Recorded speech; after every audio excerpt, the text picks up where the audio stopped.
ஸ்டாலின், லட்சக்கணக்கான மக்கள் மெரினால ஒன்று திரள்வாங்க அப்படின்னு எதிர்பார்க்கப்படுது. ஒருவேளை வெதர் அன்னைக்கு இதே மாதிரி இருக்கு அப்படின்னா ஓரளவுக்கு சமாளிச்சிடலாம், எந்த விதமான இடையூறு இல்லாம. ஆனா காலையில 11 மணில இருந்து மதியம் 1 மணி வரைக்கும் நடைபெறுது அப்படின்ற பட்சத்துல வெயில் அதிகமாக இருக்கும். அதனை சமாளிக்கிறதுக்காக வரக்கூடிய ஆடியன்ஸ்க்காக கூடாரங்கள் போல ஏதாவது அமைக்கப்படுமா, இல்ல வரக்கூடிய பொதுமக்களுக்கு அடிப்படை வசதிகள் தேவைகள் என்னென்னலாம் அங்க செஞ்சு கொடுக்கப்படும், என்ன ஏற்பாடுகள் பண்ணிருக்காங்க ஸ்டாலின்?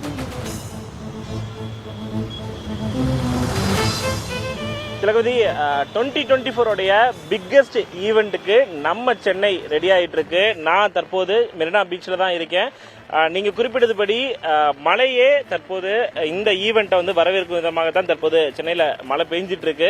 ஆனா இன்னைக்கு பெய்யற மழை அன்னைக்கு அக்டோபர் 6ஆம் தேதி அன்றைக்கும் மழை பெஞ்சுது அப்படின்னா ஒரு சின்ன சிக்கல் ஏற்படுறதுக்கான வாய்ப்புகள் இருக்கு. ஏன்னா பொதுமக்களுக்கு பெரிய லெவலில் டென்ட்ஸ் வந்துட்டு எதுவும் ஏற்பாடு பண்ணல.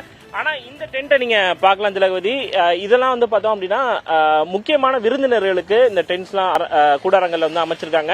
இந்த ஈவெண்ட்ல யார் யார் பங்கேற்க போறாங்க அப்படின்னா Indian defence minister Rajnath Singh வரப்போறாரு. அதே போல தமிழ்நாடு முதலமைச்சர் மு க ஸ்டாலின் மற்றும் தமிழ்நாடு ஆளுநர் ஆகியோர் இந்த ஈவெண்ட்ல வந்து பங்கேற்க போறாங்க. டிஃபென்ஸ் அதிகாரிகளை பொறுத்த வரைக்கும் நாட்டின் பல்வேறு பகுதியிலிருந்து இணைய போறாங்க திலகவதி. சென்னையை பொறுத்த வரைக்கும் இந்த மெரினா கடற்கரை என்பது 15 லட்சம் பேர் இல்ல, அதுக்கு கூடயே கூடுறதுக்கான வாய்ப்புகள் இருப்பதாக தான் டிஃபென்ஸ் அதிகாரிகள் வந்து சொல்லியிருக்காங்க.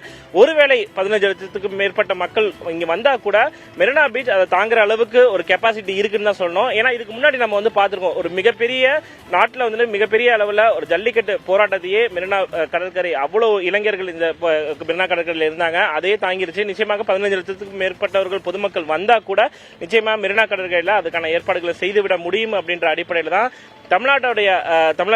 தமிழ்நாடு அரசுடைய பொதுப்பணித்துறை அதிகாரிகளும் தொடர்ச்சியா தங்களுடைய பணிகளை வந்து மேற்கொண்டிருக்காங்க. மிக முக்கியமாக இந்த சேஃப்டி பிரிகாஷன்ஸை பொறுத்த வரைக்கும் பார்த்தோம் அப்படின்னா கிட்டத்தட்ட ஒரு 20 ஃபயர் வெஹிக்கிள்ஸ் வந்து நிப்பாட்ட போறாங்க. அது மட்டும் இல்லாமல் 20 ஆம்புலன்ஸ், அதே போல 4 மெடிக்கல் சப்போர்ட் டீம் என பல்வேறு ஏற்பாடுகளை தமிழ்நாடு அரசு டிஃபென்ஸ் டீமோட சேர்ந்து பண்ணிட்டு இருக்காங்க.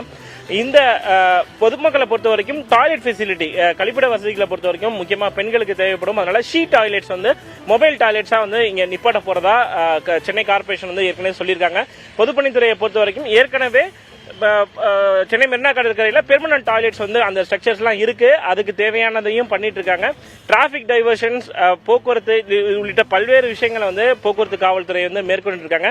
மிக முக்கியமா நீங்க குறிப்பிட்டது மாதிரி பொதுமக்களை பொறுத்த வரைக்கும் அன்று ஒருவேளை மழை பெய்யலனா கூட நல்ல வெயில் அடிப்பதற்கான வாய்ப்புகள் இருக்கு. மறந்துடாம கடைசியா நான் ஒரு விஷயத்த வந்து சொல்லிக்கிறேன், மறந்துடாம எல்லாரும் கூலர்ஸ் இருக்கவங்க கூலர்ஸ் எடுத்துட்டு வந்துடலாம். நிச்சயமாக வீட்டில இருந்து பெரியவங்களை கூட்டு வரவங்க, குழந்தைங்களை கூட்டு வரவங்க வாட்டர் பாட்டில் வந்து மறந்துட வேண்டாம். ஏன்னா 11 மணில இருந்து 1 மணி வரைக்கும் வெயில் வந்து அவ்வளவு வெயில் இருப்பதற்கான வாய்ப்பு இருக்கு, டீஹைட்ரேட் ஆகிறதுக்கான வாய்ப்புகள் இருக்கு. அதனால வாட்டர் பாட்டில வந்து மறந்துட வேணாம் அப்படின்றத நம்ம வந்து இங்க சொல்லிக்க விரும்புறோம். தற்போது மழைக்கு தான் நான் வந்து கொடை பிடிச்சிருக்கேன். அன்னைக்கு நிச்சயமா அம்பர்லா தேவைப்படும். வெயில் அடிச்சது அப்படின்னா எல்லாரும் மறந்துடாம வீட்டுல இருந்து அவங்க அம்பர்லா எடுத்துட்டு வந்துடணும். முடிஞ்ச அளவுக்கு அவங்களுடைய கேப்ஸும் எடுத்துட்டு வந்துட்டா நல்லது.